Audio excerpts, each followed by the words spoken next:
மக்கள் மனதில் வாழும் கழக தலைவர் எங்கள் இதய தெய்வம் கேப்டன் விஜயகாந்த் அவர்களுக்கு பத்மபூஷன் விருது வழங்கி சிறப்பித்த இந்திய ஜனாதிபதி அவர்களுக்கும் பரிந்துரை செய்த மத்திய அரசுக்கும் தமிழ் நெஞ்சங்களில் வாழும் கேப்டன் சொந்தங்களுக்கும் கழக நிர்வாகிகளுக்கும் தவசி நியூஸ் 24 சேனல் சார்பாக அனைவருக்கும் வாழ்த்துக்களை தெரிவித்துக் கொள்கிறோம்.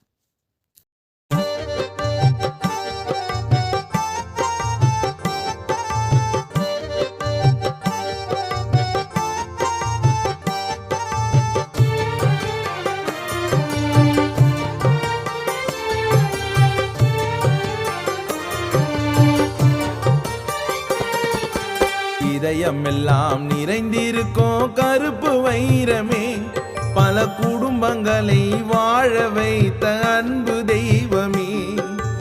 இதயமெல்லாம் நிறைந்திருக்கும்